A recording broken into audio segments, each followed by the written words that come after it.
मुझे पर्पस नहीं मिल रहा था कि क्या कर रहा हूँ। तभी नहीं था कि पावर लिफ्टिंग कुछ स्पोर्ट्स होता है। रिलेटिव का तो मैं छोड़ ही देता हूँ कि हाइट घट जाएगी, वर्कआउट मैं नॉर्मल वेट लेता था जो कि कोई फ्लेवर्ड भी नहीं है, उल्टी आ जाता था। गवर्नमेंट का सपोर्ट देखा जाए तो इसमें बहुत ही ज़्यादा कम। एक ऐसा स्पोर्ट्स है, खुद का पॉकेट खाली है तो भी कम्पिटिटिव स्पोर्ट्स होगा उसमें लोग यूज़ करेंगे। खुद बंदों का एम्प ठोकते हुए 2 ml एम्प ले रखा है, भाई मैं मर तो नहीं जाऊँगा ऐसे पूछ रहे हैं। बाथरूम में सुइयों की ढेर पड़ी हुई होती है। हेलो एवरीवन, तो आप सबका स्वागत है हम लोग का ये नया बियॉन्ड फिटनेस एपिसोड 1 में। ठीक है, तो आज हम लोग के साथ जो भी गेस्ट है तो आप उसी के मुंह ज़ुबानी उनके बारे में सुनिए। तो आइए बात करते हैं। Hello guys, I am MD Najmul Kabir and I am a powerlifter, practising powerlifter. और 5 साल से मैं प्रॉपर पावर लिफ्टिंग करता हुआ आ रहा हूँ। And talking about my achievements, मैं उत्तराखंड में 2021 में उत्तराखंड से कम्पीट करता था क्योंकि मेरा कॉलेज BSc मेरा उत्तराखंड से सब था। तो तब मैं वहाँ पे स्टेट चैम्पियन रह चुका हूँ 66 kg कैटेगरी में। तब तो कंपटीशन बिल्कुल भी नहीं था, मेरा टोटल अराउंड 470 अराउंड टोटल था, उसी से मैं चैम्पियन बन गया था जूनियर में। और फिर तब वहाँ से मैं कॉलेज कंप्लीट करके कोलकाता आया, 1 साल ऑफ दिया, फिर स्टार्ट किया। फिर यहाँ पे बेंच प्रेस चैम्पियनशिप और 2023 में वहाँ पे कम्पीट किया, वहाँ पे मैं चैम्पियन रहा। एंड फिर उसके बाद state full powerlifting meet हुआ 2023 में क्लासिक, उसमें 66 kg जूनियर में मैं टॉप किया, वहाँ पे भी गोल्ड था मेरा। एंड उससे पहले मैं स्ट्रेंथ लिफ्टिंग भी खेल चुका हूँ, मतलब जो इंक्लाइन बेंच प्रेस और हैक लिफ्ट रहता है, 2 लिफ्ट रहता है जिसमें, उसमें मैं स्ट्रॉन्गमैन था। एंड वेस्ट बंगाल में मैं चैम्पियन रह चुका हूँ। एंड इंक्लाइन बेंच प्रेस में मेरा रिकॉर्ड है 105 kg, WBSLA करके रिकॉर्ड बुक है उसमें। तो यही है and I am very much passionate about this sports. और मेरा फिटनेस जर्नी पावर लिफ्टिंग से नहीं हुआ था स्टार्ट। मैं बहुत ज़्यादा मोटा हो सके तो मैं वो एक पिक्चर दे दूंगा भैया को, अगर स्क्रीन में आपको देखने को मिल जाएगा। मैं वैसा था और I was mostly every day I was bullied bye my own family members कि भाई तू इतना मोटा है, पोल्ट्री मुर्गी वगैरह बहुत कुछ सुनने को मिला है मेरे को। तो तब अंदर से कुछ था कि भाई ये ऐसे नहीं जीना, इसको चेंज करना है। मैं मतलब खुद से ही इसलिए नहीं कि मैं हर रोज़ बातें सुन रहा हूँ इसकी उसकी, बुलिड हो रहा हूँ, इसलिए नहीं, मतलब खुद से था कि मैं बहुत लेज़ी बनता जा रहा हूँ दिन दिन, मतलब कोई एक्टिविटीज़ नहीं, कुछ नहीं। फिर मैंने एक जिम में सब्सक्रिप्शन लिया, अमेरिकन हेल्थ क्लब। फिर वहाँ से मेरा फिटनेस जर्नी स्टार्ट हुआ। पहले मैं दौड़ वौड़ लगाता था, लेकिन तब मुझे डाइट के बारे में कुछ नॉलेज नहीं था।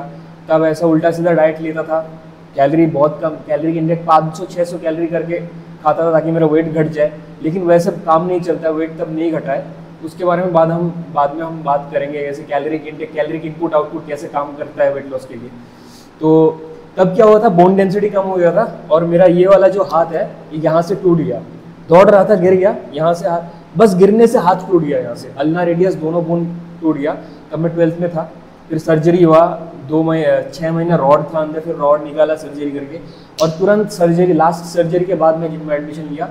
और पहला दिन याद है मुझे, बेंच मारते वक्त एम्प्टी बार गले में अटक गया था मेरा, ऐसे अटक गया था। और 2.5 किलो का डंबल मैं उठा नहीं पाता था, ऐसे कर्ल नहीं कर पाता था। तो तभी से धीरे धीरे शुरू करते करते ट्रांसफॉर्मेशन किया। तो फिर आप फिटनेस जर्नी से फिर इस पावर लिफ्टिंग में कैसे आप आ गए? पावर लिफ्टिंग में मैं पहले मुझे बस एक गोल था कि मुझे फिजिक बनाना है, एक अच्छा फिजिक मुझे बनाना है। क्योंकि तब जो फेमस थे जेफ सेड, डेविड लेड, हाँ, उन सबको देख के बहुत इंटरेस्टिंग लगता था। और उनका फिजिक मुझे ऐसा लगता था कि मैं भी अगर करूँ वर्कआउट ठीक से, डाइट करूँ ठीक से, तो वैसा फिजिक गोल अचीव हो सकता है। फिर करते करते एक पॉइंट तक जाके मैंने एक बहुत डिसेंट सा फिजिक अचीव किया। और उस जर्नी में मैंने बहुत कुछ नॉलेज भी गेन किया कि कैसे कैलोरिक इंटेक कैसे लेना है, वर्कआउट कैसे करना है, different types of workout schedule, सब कुछ। फिर उसके बाद क्या हुआ, उसके बाद मुझे वो किक नहीं मिल रहा था कि इस चीज़ का पर्पस क्या है। फिजिक तो बना लिया, और ज़्यादातर लोग लड़की पटाने के लिए फिजिक बनाते हैं, वैसा कभी भी गोल नहीं था मेरा। और फिर उसके बाद मुझे पर्पस नहीं मिल रहा था कि क्या कर रहा हूँ मैं। फिर एक मेरा कोच था, अक्की भैया, तो वो अचानक से ना कम्पीट करने लगा एक स्पोर्ट्स में। तो मुझे तब पता भी नहीं था कि पावर लिफ्टिंग कुछ स्पोर्ट्स होता है, अराउंड 2019। तो फिर मैं उसके बाद थोड़ा बहुत रिसर्च किया, यूट्यूब में मेरा एक वीडियो आया था, उसमें तब उस टाइम का चैम्पियनशिप्स वगैरह चल रहा था, तो वो वीडियो मेरे यूट्यूब में फ्लैश किया, मैंने बहुत सारे पावर लिफ्टर्स को देखे। तब ये भी पता लग गया कि पावर लिफ्टिंग इंडिया नाम का फेडरेशन भी है, एक वहाँ पे गेम्स भी होता है जो कि IPF से एफिलिएटेड है। तब से मुझे लग गया था कि मुझे यही करना है, और बेंच में ऑलरेडी मेरा अच्छा खासा स्ट्रेंथ था। तो अक्की भैया बोल रहे थे कि बेंच तेरा अच्छा है, तुम भी कम्पीट कर ले। फिर पहला कंपटीशन में खेला स्टेट्स उत्तराखंड में, वो तब PI नहीं था, वो IPF था, इंडियन पावर लिफ्टिंग फेडरेशन, वो अलग फेडरेशन है। तो उसमें कम्पीट किया, उसमें मेरा सिल्वर था। तब वो मेडल देख के मैं सोच लिया था मुझे यही करना है, क्योंकि वो एक ईगो सा लग गया था कि सेकंड कैसे आ गया मैं, सिल्वर को गोल्ड में बदलना है। हाँ, तब से मैं मतलब इसके पीछे ही पड़ा हूँ। तो तुम जो ये स्पोर्ट्स को चूज़ किए हो, तो इसमें तुम्हारा फैमिली सपोर्ट या फिर रिलेटिव का सपोर्ट कैसा है इसमें? रिलेटिव का तो मैं छोड़ ही देता हूँ, वो बात ही नहीं करना चाहता। फैमिली का जो है, पहले जब नॉर्मल फिटनेस जर्नी स्टार्ट किया था, तब मेरे पापा जो है वो भी बोल रहे थे कि हाइट घट जाएगी वर्कआउट करने से, जिम करने से। तब मैं सच में 4 फुट 11 का था, छोटा था, 12th में स्टार्ट किया था। तो उसके बाद कैसे भी करके मैंने मना लिया, फिर ज्वाइन किया, ईयरली सब्सक्रिप्शन किया। 6,000 रुपये का आता था ईयरली सब्सक्रिप्शन। ये बात से एक स्टॉप में एक चीज़ मिथ जो है क्लियर कर दो इससे पहले, कि एक्सरसाइज करने से मैक्सिमम, कल भी मेरे पास एक फ़ोन आया था कि सर मेरे को PT कराना था, लेकिन एक्सरसाइज करने से क्या, वेट ट्रेनिंग करने से हाइट छोटा हो जाता है। ये मैक्सिमम क्वेश्चन सभी से, या फिर मेरा को एक्सरसाइज कराइए कुछ ऐसा कि मेरा हाइट इंक्रीज हो जाए। तो ये कितना तक सच है ये वाला बात? ये क्वेरीज जो है मेरे पास भी आते हैं। हाइट एक ही चीज़ से बढ़ता है, वो है ग्रोथ हार्मोन से, और जो हमारी बॉडी जो नेचुरली ग्रोथ हार्मोन प्रोड्यूस करती है वही हाइट बढ़ाती है। तो हाइट इंक्रीजिंग थेरेपीज भी बहुत सारे आ गए हैं अब, जैसे कि लेग का बोन एनलार्ज कर रहे हैं, वो पेनफुल प्रोसेस है, वो अलग बात है। लेकिन हाइट जो है, हाइट तभी बढ़ेगी जब आपका जेनेटिक पोटेंशियल हाई होगा। मतलब दादा परदादा कई लंबे थे, पापा लंबा है, मम्मी लंबी है, तो फिर आप लंबा बन गए। नहीं तो आपका हाइट एवरेज ही रहेगा according to your family height, average height. तो अभी जो बात है, अगर वर्कआउट किसी ने शुरू कर दिया तो हो सकता है कि वो उस लेवल तक अपना खुद का नेचुरल जेनेटिक पोटेंशियल हिट नहीं कर पाता था पहले। अब अगर वो वर्कआउट स्टार्ट किया तो नेचुरली टेस्टोस्टेरोन बूस्ट होगा, ग्रोथ हार्मोन बूस्ट होगा, तो उसको हाइट देखने को मिलेगा, ये हाइट में एक थोड़ा बहुत स्पाइक देखने को मिलेगा। जैसे कि मैं खुद का एग्जांपल देता हूँ, 4 फुट 11 का था, 4 फुट 11 का था, मैं वर्कआउट स्टार्ट किया, 3 साल के अंदर मुझे पता नहीं कैसे 5 फुट 7 का हो गया। ये लाइव एग्जांपल है। ऐसा नहीं कि मैं स्क्वाट्स नहीं करता था, बहुत सारे लोगों को मैंने देखा है कि स्क्वाट्स छोड़ देते हैं, हैवी वेट नहीं, बच्चे लोग स्क्वाट नहीं करते, भले कि हाइट लोड पड़ेगा, हाइट छोटा हो जाएगा, लेकिन वो उल्टा है। वो स्टिमुलेट करता है ग्रोथ के लिए, हम अपने फीमर जो है ना उसको ग्रोथ के लिए स्टिमुलेट करता है, तो वो ज़्यादा ग्रोथ आता है उससे। तो मोरल ऑफ द स्टोरी क्या निकल रहा है इसका, आप बोल दो डायरेक्ट। हाइट बढ़ाना है तो लोअर बॉडी पे फोकस करो, ये कोई नहीं बोलेगा आपको, लेकिन लोअर बॉडी में फोकस करना पड़ेगा हाइट बढ़ाने में, मतलब ओवरऑल बॉडी में फोकस करना पड़ेगा। और एक्सरसाइज करने से, रनिंग वगैरह से हाइट आपका नहीं कमेगा, सिंपल बात है। बढ़ेगा, कुछ होगा तो बढ़ेगा उल्टा। बढ़ सकता है, आपका जेनेटिक में जितना होगा उतना ही हाइट होगा, फुल पोटेंशियल अचीव कर पाओ, मे बी मोर। ओके, तो ये तो पॉइंट खत्म हो गया। अब आ जाते हैं जो पॉइंट हम लोग का चल रहा था, फैमिली सपोर्ट का। जो फिर उसके बाद मैं देहरादून चला गया BSc के लिए, तो तब वहाँ जाके मेरे को लिमिटेड अमाउंट ऑफ मनी मिलता था, एक 8 से 10 हज़ार रुपये, उसी में गुजारा करना पड़ता। और वहाँ बाहर एक्सपेंसेस भी बहुत ज़्यादा है, 4-4.5 हज़ार रुपये तो रहने के लग गए, और बाहर खाना ही नहीं खाता था मैं बिल्कुल भी, ताकि थोड़ा बहुत पैसे बचा के मैं उससे जो है अपना प्रोटीन इंटेक पूरा कर सकूँ। तब मेरा 8 अंडा था, मैं नॉर्मल वेयर लेता था, जो कि कोई फ्लेवर्ड भी नहीं है, उल्टी आ जाता था खाने से पीने से, तो वो लेता था, वो 1000 रुपये का आता था तब, 1 kg का वो पाउच, बहुत सस्ता। हाँ, वो 1 स्कूप लेता था, और उसके साथ 8 अंडा, सुबह को 4 अंडा 1 वाइट, और रात को 4 अंडा 1 वाइट, और PG में से जितना खाना मिलता था उसी में चला लेता था। और यही मैं यही डाइट पे था 2 साल वहाँ पे। और फिर धीरे धीरे एक जिम भी ज्वाइन किया था वहाँ पे, ट्रेनिंग देने लगा था, तो थोड़ा बहुत खर्चा आ जाता था। और फिर पहला जो पावर लिफ्टिंग मीट मैंने खेला था उसमें मेडल आया। फिर घर वालों को पता लगा कि नहीं ये तो कुछ तो कर रहा है, मतलब दूसरे लड़कों की तरह वेला नहीं घूम रहा, कुछ तो कर रहा है, ये कुछ पर्पस है। तब से थोड़ा बहुत, जैसे कि 1 किलो की जगह 2 किलो प्रोटीन मिल गया मुझे कभी, ऐसा थोड़ा बहुत सपोर्ट करता था। और सपोर्ट हमेशा रहा है मेरे पीछे, ऐसा नहीं है कि सपोर्ट नहीं किया, लेकिन जब मैं फाइनेंशियली टाइट रहता था खुद मैनेज कर लेता था, कुछ भी करेंगे। तो इसी के साथ एक क्वेश्चन है कि पावर लिफ्टिंग में जो है ना, कितना पोटेंशियल है या फिर ग्रोथ कितना है, तुमको क्या लगता है?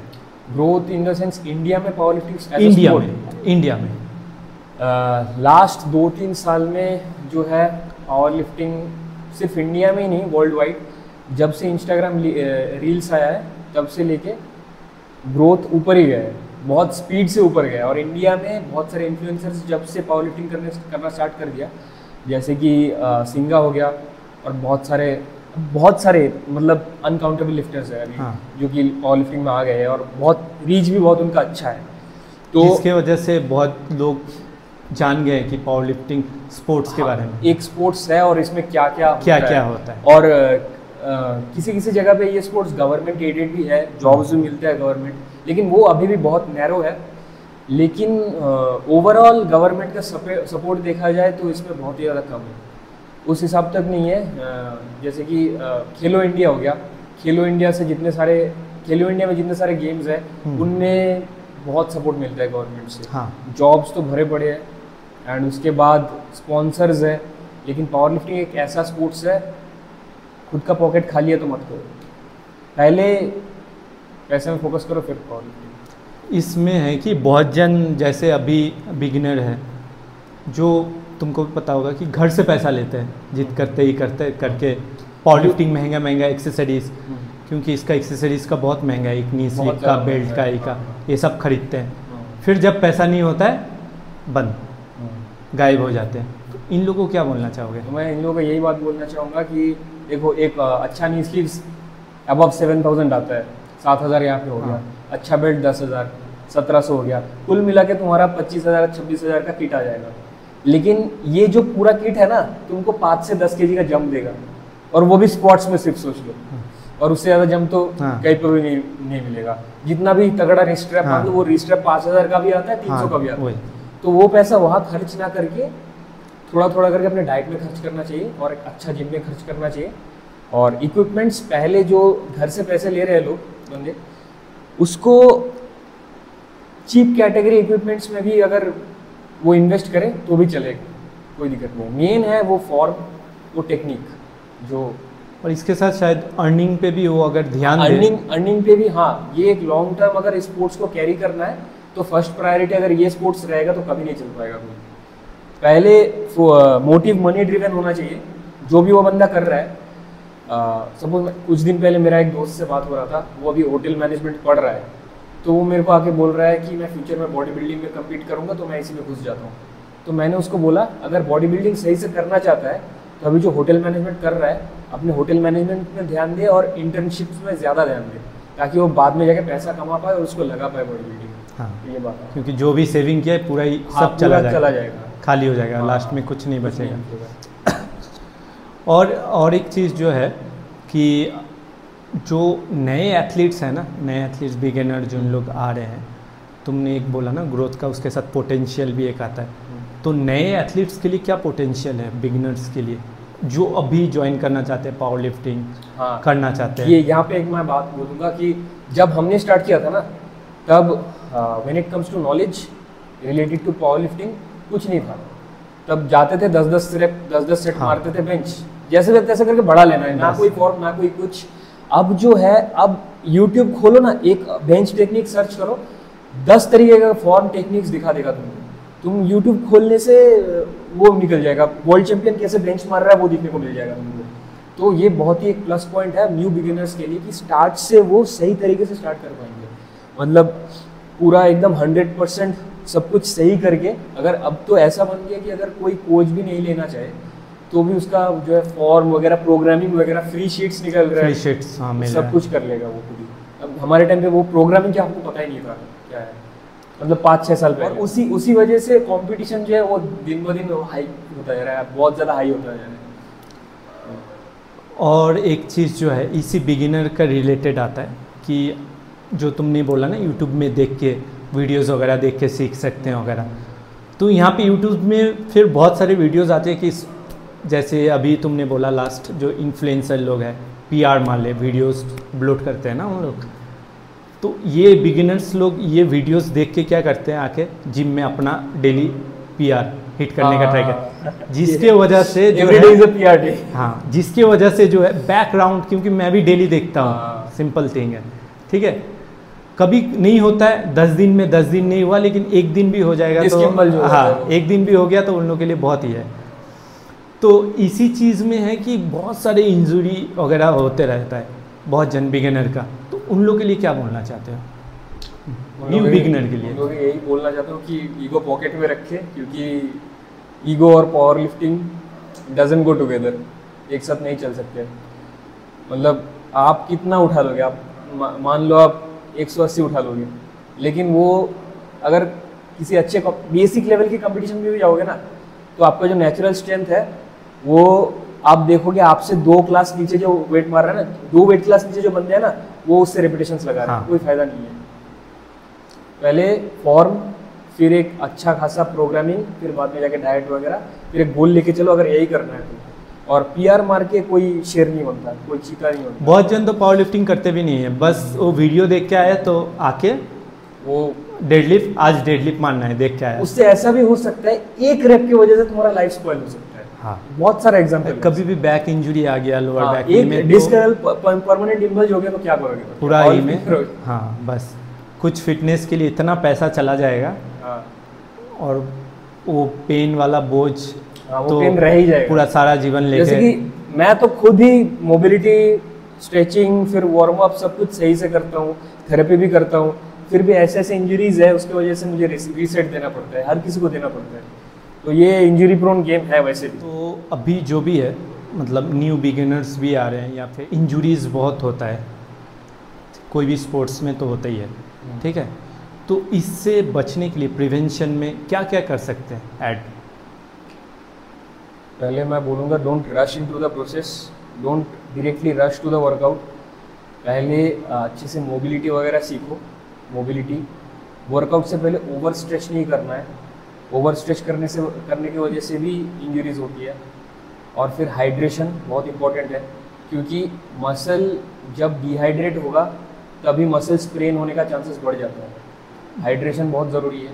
एंड डाइट, अपना प्रोटीन इंटेक, कैलोरी इंटेक ठीक रखो। कभी भी कट के वक्त पुश मत करो वेट से। कैलोरी सरप्लस में रहो या मेंटेनेंस में रहो। सरप्लस मतलब 200-300 कैलोरी सरप्लस में रहो। और सबसे इम्पोर्टेंट पार्ट, फॉर्म, अपना जो फॉर्म है उसको एक टाइटेनियम फॉर्म बिल्डअप करो। इसके लिए तुम अपना जो लिफ्ट्स है वो खुद ही रिकॉर्ड कर सकते हो कैमरा सेट करके, और फिर उसको किसी अच्छे एथलीट के साथ, but don't follow the athlete A to Z, 100% उसको फॉलो मत करो। जस्ट देखो कि ओवरऑल वो क्या कर रहा है, और या तो 4-5 एथलीट को देखो एक साथ कि वो क्या करना चाह रहे हैं, क्या फॉर्म मेंटेन कर रहा है, वो देखो, उसके साथ कंपेयर करो। और स्क्वाट यूनिवर्सिटी करके एक चैनल है, इंस्टाग्राम पे भी है स्क्वाट यूनिवर्सिटी, उनके पेज में जाओ, हर एक एक्सरसाइज का मोबिलिटी चेक करो, फॉर्म चेक करो, उससे मिलाओ खुद को, वो उस तरीके से उसको इम्प्रूव करो फॉर्म, तो फिर इंजरीज जो है एक हद तक बच सकता है। और अब आ जाता है हम लोग ये पॉइंट को आगे ले जाते हुए कि न्यूट्रिशन जो है, न्यूट्रिशन कितना इम्पोर्टेंट रोल प्ले करता है देखा जाए तो स्पोर्ट्स में।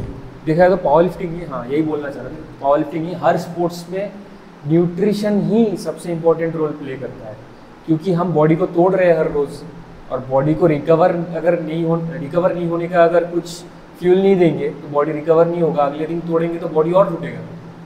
रिकवर नहीं हो रहा है, टूटता जा रहा है। तो ये सिंपल सी बात है कि अच्छा खासा nutrition, protein rich, joint supports, and जो हमारा नेचुरल टेस्टोस्टेरोन बूस्टर्स है वो भी हमको यूज़ करना चाहिए एज एन एथलीट। और एक क्वेश्चन आता है ना, तुमको भी पूछा होगा, बहुत पूछते हैं कि सर कितना ग्राम प्रोटीन ले हम, हाँ कितना ग्राम प्रोटीन ले कि मेरा बॉडी बन जाएगा या फिर रिकवर हो जाएगा। यहाँ पे प्रोटीन, पहला बात तो ये प्रोटीन तभी काम करेगा तब जब प्रोग्रेसिव ओवरलोड रहेगा। प्रोग्रेसिव ओवरलोड नहीं रहेगा तो बॉडी फ्लैट के फ्लैट ही दिखनी है। और प्रोटीन लेना है अगर आप बिगिनर हो तो per KG body weight 1.6 gram to 2 gram लेना है आपको प्रोटीन। तो अगर मान लो आपका बॉडी वेट, आप बिगिनर हो और आपका बॉडी वेट 60 केजी है तो उसको 60 को 1.6 से 2 से मल्टीप्लाई करो तो 120 ग्राम आ रहा है। अगर नहीं हो पा रहा है 120 ग्राम तो 60 को 1.6 से मल्टीप्लाई करो, जितना आएगा उतना ग्राम प्रोटीन आपको लेना है। और अगर आप एडवांस्ड हो, इंटरमीडिएट या एडवांस्ड हो तो आप 2.2 ग्राम से 2.7 ग्राम पर किलो बॉडी वेट कंज्यूम कर सकते हो फॉर द बेस्ट रिजल्ट्स। अब आ जाते हैं जो ये चीज़ के बारे में ज़्यादा बात नहीं होता स्पोर्ट्स में, डार्क साइड के बारे में। पता ही है डार्क साइड मतलब स्टेरॉइड्स वगैरह बहुत यूज़ होते हैं, ठीक है। तो इस बारे में बहुत नए एथलीट्स भी, जिन लोगों को नहीं पता है उन लोग भी यूज़ करते हैं, बहुत एथलीट्स जो पुराने हैं उन लोग भी यूज़ करते हैं। फिर बहुत जन को बैन भी होते हैं इस चक्कर में। तो इस बारे में क्या बोलना चाह रहे हो? पहली बात तो ये है कि ये यूज़ हो रहा है और इस हद तक यूज़ हो रहा है कि अगर कोई नेचुरली बॉडी बना भी ले ठीक ठाक बॉडी, मानो उसके एब्स भी नहीं है, थोड़ा बाइसेप फूल गया तो माल ठोक रहा है, माल ले रहा है, हाँ सब बोलते हैं ये। हाँ, मतलब इस हद तक ये यूज़ हो रहा है।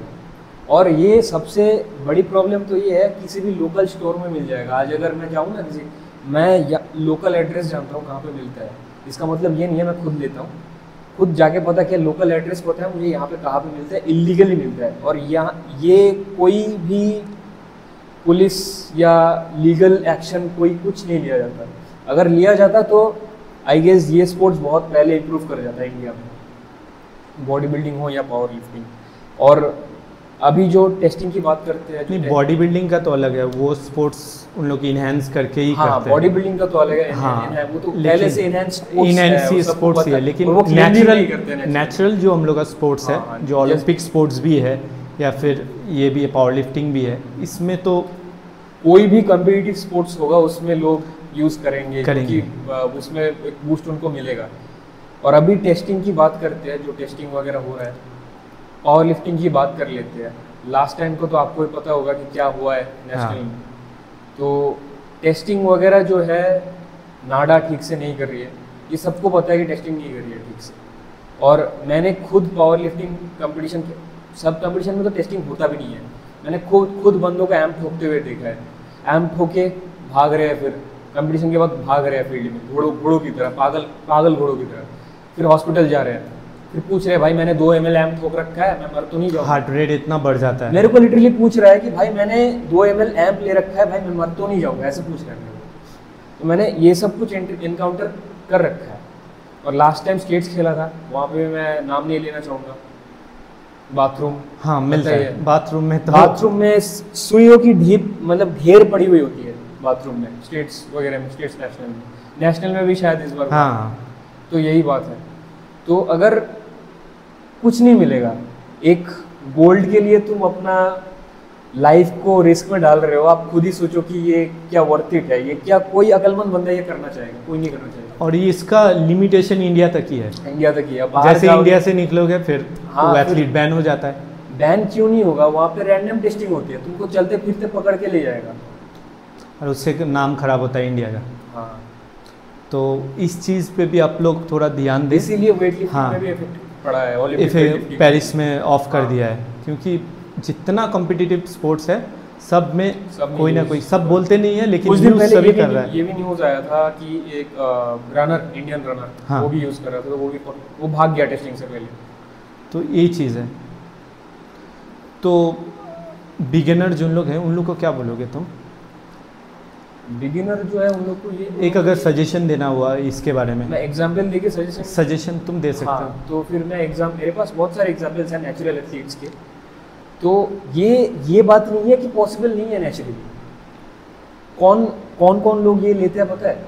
जो मतलब एक हद तक जाके 2-3 साल हो गया, लिफ्ट्स बढ़ नहीं रहे, फ्रस्ट्रेटेड हो जाते हैं ना, तब सोचते हैं कि यार मैं अगर एक बार चला लूँ, मतलब वो 1 साइकिल वोंट हर्ट वाला, जो फिलोसफी है वो वाला यूज़ करते हैं ये।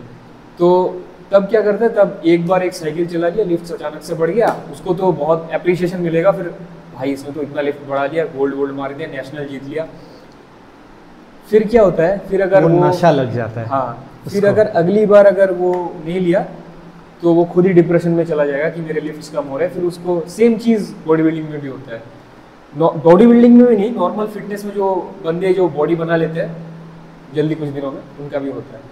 तो ये चीज़ अगर 1 साल चला तो बॉडी ले लेगा, लेकिन 1 साल 2 साल कितना दिन करोगे? 3-4 साल के बाद लीवर खराब हो जाते हैं। डॉक्टर के पास जाओ, डॉक्टर लीवर हाथ में पकड़ा देगा, जा बॉडी बिल्डिंग। बहुत जन तो वो शो ऑफ के लिए, रीच के लिए, इंस्टाग्राम फॉलोअर के लिए कि वहाँ दिखाए, इन्फ्लुएंसर्स का तो बहुत दिखाने के लिए कि, और लिख लेते हैं नैटी लिख के बस दिखा रहे हैं। हर किसी के प्रोफाइल में देखने को मिल जाएगा नैटी दिखेगा। लेकिन इन्फ्लुएंसर्स का रियलिटी जो है बहुत ज़्यादा डार्क है, और बहुत कुछ अंदर का भी पता है हमको, लेकिन वो हम डिस्क्लोज नहीं करेंगे ज़्यादा, यहाँ पे वो हो जाएगा, गॉसिपिंग हो जाएगा, तो उसके बारे में बात नहीं करना है। नेचुरल पोटेंशियल के बारे में बात करना है कि नेचुरल पोटेंशियल है, सब लोग में है, लेकिन उसमें 5 से 10 साल मिनिमम टाइम लगता है।